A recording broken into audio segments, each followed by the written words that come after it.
Bonjour, bonjour Mbujimai. Bonjour Lupatapata. Bonjour Chilenge.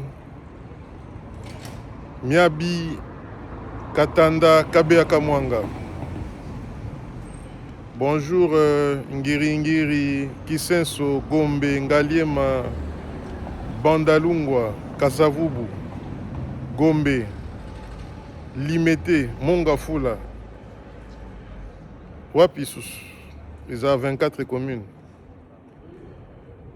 Ils ont 24 communes. Kitambo Ngaliema Njili Maluku Eleki Ebele. Bref, les Congolais nyonso ya partout.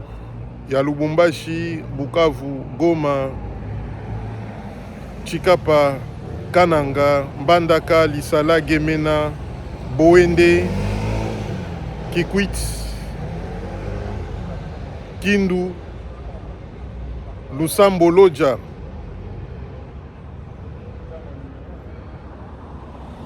Nabe Nikuna, Bunia, Mbote Nabino, Ekwei à partir des États-Unis, Ekwei ba sanction Ekwei contre le petit bandit de Paul Kagame avec ses généraux, avec ses lieutenants, les généraux, chefs d'état-major des forces armées, des RDF, des Rwandese Defense Forces. Bon, les lotoye na obandana allusion moko ya pensée moko ya Papa Wemba Yemba na album ya For Idol, formateur des idoles. Album Neo Bayemba Bakoma 4-9, année à Botama 9-4, 4-9-9-4. Donc année à Botama na année album wane bima. Ayemba loba motosoki awe bakotala se biloko ya tika na sima. Bandaku mituka me batalaka bomoto na ye te, bolingo na ye, bana oya bota bakiparango te. Ya normal te bato batalaka biloko ya mokili. Na lobi bopona olobake tozo exemple le président Félix Antoine Tshisekedi Tshilombo, chef de l'État. Aloba na émission moko ya Top Congo na campagne. Aloba mko na ozalate boko kanisanga na maye onga na kosala. Pa na maye onga na kotika. O ba immeuble o boye. Ata za nango ba concession, c'est normal. Ah boye chef d'État, c'est tout à fait normal qu'il puisse avoir ce genre de choses.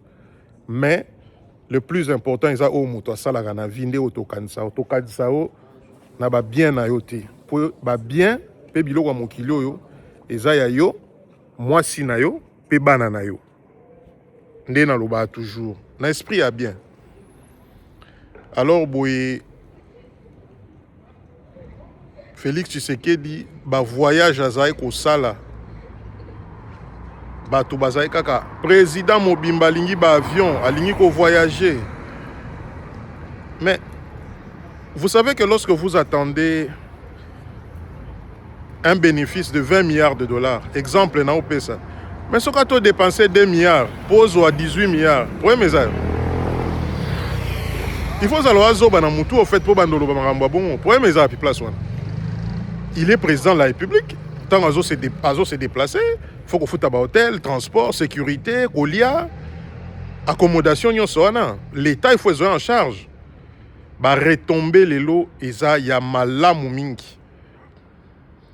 États-Unis d'Amérique a sanctionné Rwanda, armée rwandaise, parce que bah on a bah preuve irréfutable, tangible que bah soutenir rébellion il y a M23. Et c'est ngoto. Bizarrement, on a remarqué que les opposants pe Cholé na Ambongo pe na Muteba Fulgence na Eric wana ya ECC wana bazo lobela ngote. Il faut tout sepeler, il faut tout sabrer champagne. Ya on lelo système ezaka ya zimé les foutis. Pas de contact na misu pour sengoleki trop. boyebi makambo nyonso esalemaka na vie ya mutu ezalaka spirituel mpe prophétique.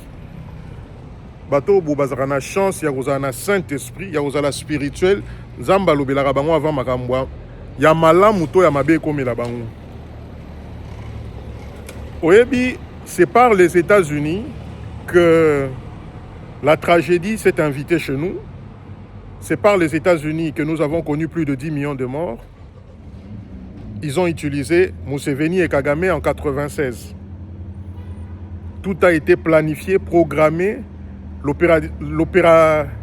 Les opérations ont été organisées à partir de Kigali, Kampala et Bujumbura à l'époque.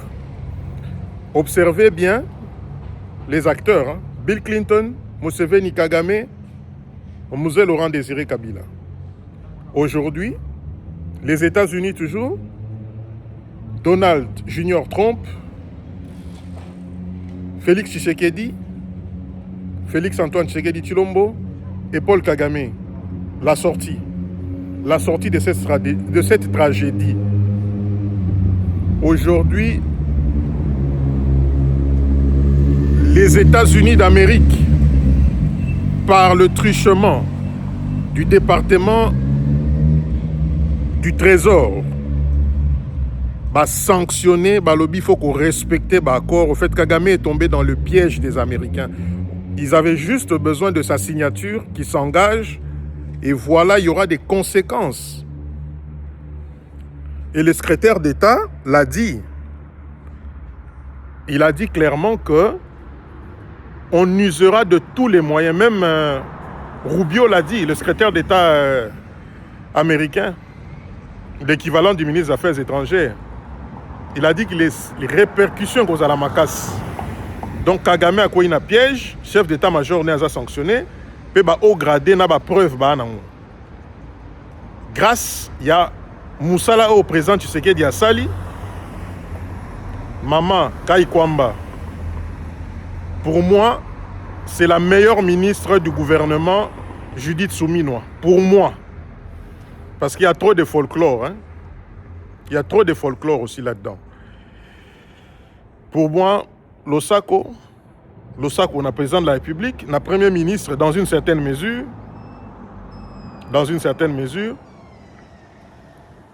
Puis on ministre de la communication quand même. Kouloutou Nangaï, collègue, Patrick Mouyaya. Donc, pour Nabouye, ma solo est Kitoko.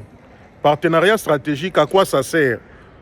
Lorsque Chole, Nambongo, Babandolo, Bababilo, à quoi ça sert d'avoir des richesses dans une maison et Bozola Lanzala?